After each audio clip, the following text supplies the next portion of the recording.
Hello guys, Ram Ram traders. तो कैसे हैं आप लोग। चलो मार्केट का एनालिसिस देखते हैं। एक चीज़ आपको याद है, मैंने आपको जब वीकली था तो बताया था कि एक बड़ा मोमेंटम करेगा। या तो ये एक सेकंड, चलो मैं आपको वीकली लगा ही देता हूँ। यहाँ पे बोला था कि एक बड़ा मोमेंटम करेगा। जब ये हाई ब्रेक करेगा तो एक मोमेंटम करेगा, लो ब्रेक करेगा एक मोमेंटम करेगा। बट प्रॉब्लम क्या हुआ, आज एक ही दिन में इतना बड़ा मोमेंटम करेगा 2.5% के आसपास, 1200 पॉइंट। ये नहीं पता था। अगर ये मुझे मतलब पता चल जाता इतना मोमेंटम करेगा तो मैं एग्रेसिव हो जाता बाइंग साइड में। लेकिन मैं क्वांटिटी बहुत कम किया, स्कैल्पिंग भी किया, कुछ जगह पे होल्ड किया, तो ज़्यादा कुछ प्रॉफिट नहीं यार, 18,000 के आसपास ही प्रॉफिट बनाया है। ठीक है, और भी सारा बन जाता है। बट मेरा क्या प्लान था कि यहाँ पे ना थोड़ा एक दो दिन मार्केट यहाँ पे रहे, स्पेंड करे, साइडवे रहे, फिर इसके बाद तीसरे दिन सपोज एक्सपायरी के टाइम पे या एक्सपायरी से एक दिन पहले ये फिर ब्रेक करे, तो फिर मैं तो एग्रेसिव था। तो मैं आपको पहले बताया था मेरा ट्रेडिंग प्लान क्या होगा। टेलीग्राम पे ज्वाइन नहीं किया गाइस, यहाँ पे ज्वाइन करो। यहाँ पे मैं सारी चीज़ें आपको बताता रहता हूँ। आज मुझे लगा था कि एक इनसाइड कैंडल बनेगा, वही जैसा मैंने आपको बोला था कि मेरा प्लान था कि 2 दिन तक मार्केट साइडवे हो जाए या एक दिन यहाँ पे रुक जाए।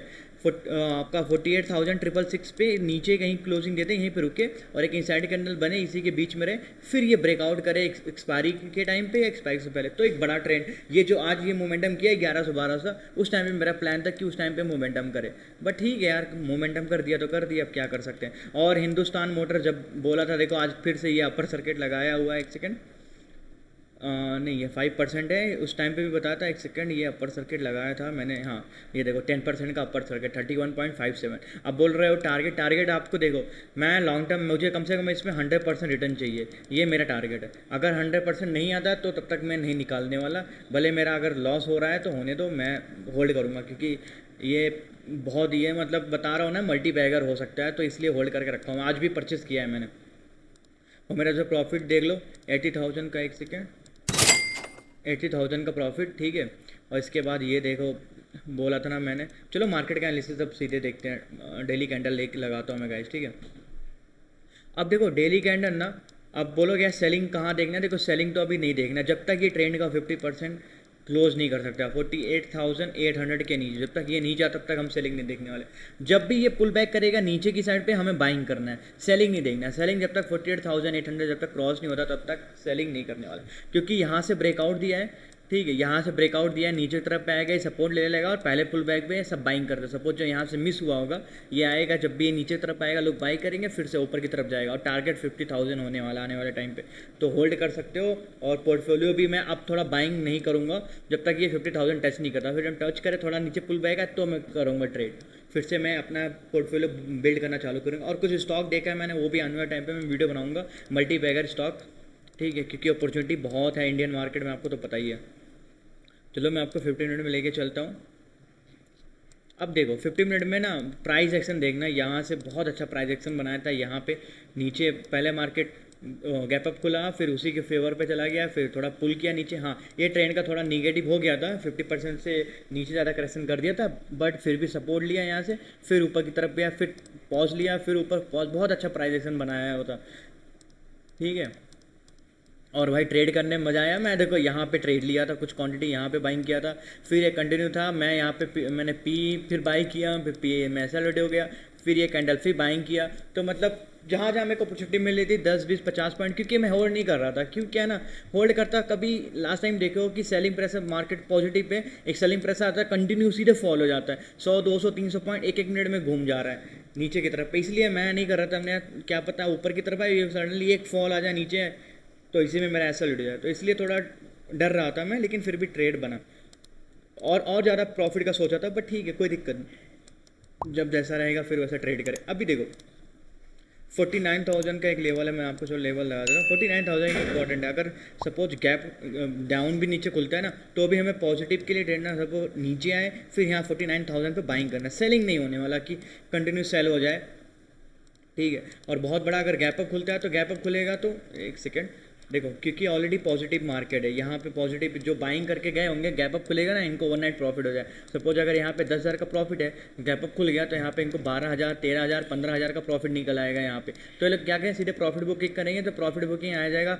49,500 के आसपास। फिर यहीं पे सपोर्ट ले लें, यहीं पे साइड हो जाए, फिर आने वाले टाइम पे फिर ट्रेंड करें, फिर ये ब्रेकआउट करे ऊपर के साइड पे। तो पहला मार्केट अगर गैप अप खुलता है पहला सेलिंग के लिए, फिर 12:30-1 बजे तक साइड हो जाए, फिर ये ब्रेकआउट करे, फिर बाइंग साइड देखेंगे, ठीक है। इसको एक फॉलो थ्रू मिल जाएगा ना तो और अच्छा आ जाए कि क्लोजिंग बहुत स्ट्रॉन्ग दिया हुआ है। सेलिंग तो देखना ही नहीं है जब तक, अब आपको बताता 48,800 ये लेवल क्रॉस नहीं होता तब तक हम सेलिंग देखने वाले नहीं है।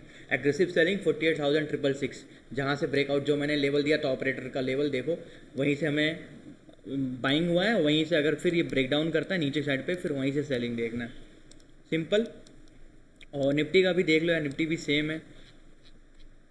एक सेकेंड, निफ्टी का भी मैं लगा देता हूँ, कल फिर निफ्टी का एक्सपायरी है तो वो देख लेते हैं। फिर निफ्टी का भी सेम, जैसा बैंक निफ्टी का बताया था, अगर बहुत बड़ा गैप अप खुलेगा 22,600 700 तो बाइंग साइड रहना, नीचे पुल आए फिर यहाँ पे बाइंग। देखो एक बार जब मार्केट ना कैसे एक बड़ा बुलिश कैंडल बना दिया, जब तक इसका 50% क्रॉस नहीं होता तब तक हम सेलिंग नहीं देखते। तो इसमें भी सेलिंग जब तक 22,500 क्रॉस नहीं होता तब तक सेलिंग नहीं देखना, नीचे जब भी आएगा बाइंग साइड ही देखना है। और बहुत बड़ा गैप अप खुलता है तो सेलिंग के लिए देखना है, और गैप डाउन खुलता है तब भी बाइंग के लिए ही देखना है, ठीक है। तो ये चीज़ याद रखना, सेलिंग तो अभी दूर दूर से भी नहीं होने वाला है। और फिर निफ्टी का देखो एक्सपायरी है, फिर निफ्टी में अभी देखो यार प्रीमियम ना ऑलरेडी बहुत ज़्यादा बढ़ गया है, तो अभी वेट नहीं कर सकते कि भाई कि कूल डाउन हो प्रीमियम। अभी देखो यहाँ से जो अब प्रीमियम आज होल्ड करके गया होगा ये स्विंग पे यहाँ पे जब भी बाइंग कर रहे होंगे, तो अभी प्रीमियम सपोज अगर यहाँ पे 50 रुपये प्रीमियम है, यहाँ से 200-250 रुपये तो हो गया होगा आराम से। तो जब भी गैप अप खुलेगा 21,880 और 21,900 अगर यहाँ पे कहीं खुलता है ना, तो ये लोग का प्रीमियम ऑलरेडी 250 रुपये बढ़ा हुआ है यहाँ से, तो ये 300 बढ़ जाएगा, 320 हो जाएगा, तो ये लोग प्रॉफिट बुक करेंगे। सपोज अगर यहाँ पे 10,000 का प्रॉफिट है, यहाँ पे 12-15 हज़ार का प्रॉफिट हो गया, तो ये लोग सबसे पहले प्रॉफिट बुक करेंगे। तो प्रॉफिट बुक करेंगे, नीचे आ जाए, फिर क्या पता ये फिर साइड हो जाए, क्योंकि एक ऊपर से स्विंग मिल जाएगा, नीचे से स्विंग 21,800, फिर एक्सपायरी है तो एक्सपायरी साइड हो जाए। सेकंड हाफ के बाद अगर कोई ट्रेड मिलता है ब्रेकडाउन पे 21,800 अगर ब्रेकडाउन होता है तब यहाँ पे कुछ ट्रेड बनेगा, नहीं तो फिर अगर ये ब्रेकआउट करता है ऊपर के साथ तभी ट्रेड बने, नहीं तो ट्रेड नहीं बनने वाला। और होप अगर ट्राई करो कि फिर निफ्टी दूर रहो, क्योंकि क्या ना प्रीमियम ना यहाँ पे बहुत ज़्यादा है, और सेलर को बहुत मतलब क्या होगा ना, जैसे ही खुलेगा ना तो सेलर लोग शॉर्ट करना चालू कर देंगे। 21,880 21,900 का कॉल जो रहता है ना सी शॉर्ट करना चालू, क्योंकि प्रीमियम को बढ़ के मिलेगा, शॉर्ट कर देंगे, साइड में आ जाएगा, फिर साइड में रह जाएगा, ऊपर का प्रीमियम फिर 21,800 का नीचे का प्रीमियम पी और ऊपर का सी शॉर्ट कर दिया जाएगा, तो ये साइड हो जाएगा, कोई ट्रेड नहीं मिल रहा है। सेकंड हाफ के बाद ब्रेकआउट, नहीं तो ब्रेकडाउन पे ट्रेड लेंगे। होप गाइस आपको पसंद आया तो चैनल को लाइक करना बिल्कुल ना बोले, कमेंट करो। Thank you so much as always. Ram Ram traders.